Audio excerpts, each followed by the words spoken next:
बिस्मिल्लाहिर्रहमानिर्रहीम। अस्सलाम वालेकुम। खुश रहें, आबाद रहें, जहाँ भी रहें हैप्पी रहें और हेल्दी रहें। तो मैं हूँ फ़ायज़ा और वेलकम करती हूँ आपको चटपटे पकवान में। आज जी चटपटे पकवान में बना रही हूँ मैं मज़ेदार और चटपटी सी तवा कलेजी। बहुत ही ज़बरदस्त सी तवा कलेजी खाने में बहुत ही टेस्टी लगती है। और देखिए कलेजी कितनी सॉफ्ट है, मैं इसको हाथ से तोड़ रही हूँ और ये इजीली टूट रही है। बहुत ही टेस्टी सी रेसिपी, आपको बहुत ही पसंद आएगी। रेसिपी अगर आप लोगों को पसंद आए तो प्लीज़ लाइक कर दिया करें और चटपटे पकवान को सब्सक्राइब भी कर लें। तो चलें जल्दी से चलते हैं अपने किचन में और बनाते हैं मज़ेदार सी तवा कलेजी। तो तवा कलेजी बनाने के लिए सबसे पहले तो मैंने ले लिया एक तवा। आप कोई भी पैन ले सकते हैं। इसमें डाला है मैंने 2 से 3 टेबलस्पून घी के। आप यहाँ पे ऑयल का इस्तेमाल कर लें। और यहाँ पे डाला है मैंने एक बड़ी इलायची, एक छोटा सा टुकड़ा है दालचीनी का और ये है 2 अदद लौंग। तो ये खुशबू के लिए मैंने ऐड किए हैं मसाले। अब इसमें डालूँगी मैं 1 टेबलस्पून के बराबर अदरक और लहसुन का पेस्ट। अदरक और लहसुन के पेस्ट को इन मसालों के साथ हमने फ्राई कर लेना है और 1 मिनट तक तकरीबन फ्राई करेंगे ताकि अदरक और लहसुन की कच्ची स्मेल निकल जाए और मसालों की भी बहुत अच्छी सी खुशबू आने लगे। तो ये देखिए यहाँ पे मैं इनको फ्राई कर रही हूँ। तकरीबन 1 मिनट उनको फ्राई करने के बाद इसमें मैंने डाल दिए टमाटर। टमाटर मैंने लिए थे 2 अदद, जिसे मैंने मिक्सी जार में डालकर ब्लेंड कर लिया था और इसमें मैंने पानी शामिल नहीं किया था। तो टमाटर डालने के बाद इसको फ्राई करेंगे यहाँ तक कि टमाटर का पानी जो है वो ड्राई हो जाए और टमाटर अच्छे से भुन भी जाएँ। तो ये देखिए टमाटर यहाँ पे बहुत अच्छे से भुन चुके हैं, आप देख रहे हैं घी ऊपर आ चुका है।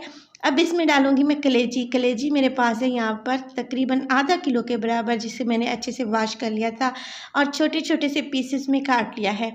छोटे छोटे से पीसेस इसलिए काटे हैं क्योंकि हम इसको तवे पे फ्राई कर रहे हैं और जितने छोटे पीसेस होंगे उतनी जल्दी ये सॉफ्ट हो जाएंगे। अब हमने कलेजी को यहाँ पे टमाटर के साथ फ्राई करना है और इतना फ्राई करना है कि जो इसका कलर आप रेड देख रहे हैं ये वाइट हो जाए और कलेजी अच्छे से भुन भी जाए। तो तकरीबन 3 से 4 मिनट के बाद देखें कलेजी अच्छे से भुन चुकी है। इसमें डालेंगे मसाले। हाफ़ टी स्पून डालूंगी पिसी हुई लाल मिर्च, हाफ़ टी स्पून कुटी हुई लाल मिर्च। इसके अलावा हल्दी है तकरीबन 2 चुटकी के बराबर। धनिया पाउडर डालूंगी इसमें 1 टीस्पून और ज़ीरा पाउडर भी इसमें जाएगा 1 टीस्पून के बराबर। काली मिर्च है हाफ़ टी स्पून इसमें डालूंगी। और अब ये मसाले डालने के बाद इनको मिक्स कर लेंगे। बहुत अच्छे से हमने मिक्सिंग कर लेनी है ताकि कलेजी के सारे पीसेस पर सारे मसाले अच्छे से लग जाएं। और इसको 2 से 3 मिनट के लिए मज़ीद भूनेंगे। और भूनने के बाद इसमें लास्ट में डालूंगी मैं नमक। नमक है मेरे पास हाफ़ टी स्पून, आप अपने टेस्ट के अकॉर्डिंग डालें।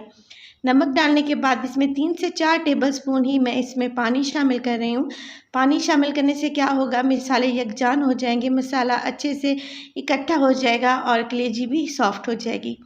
तो देखिए मीडियम टू लो फ्लेम पर 5 मिनट के लिए मैंने इसको दम पे लगा दिया था और 5 मिनट के बाद आप देख रहे हैं कितनी अच्छी सी हल्की हल्की सी ग्रेवी यहाँ पे तैयार हो चुकी है।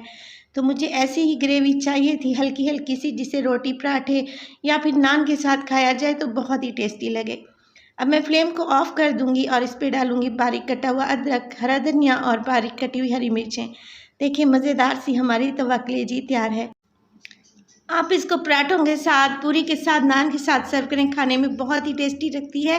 रेसिपी को ट्राई करें। रेसिपी अगर आपको अच्छी लगे तो प्लीज़ लाइक करें और फैमिली और फ्रेंड्स में भी शेयर करें और चटपटे पकवान को सब्सक्राइब भी कर लें।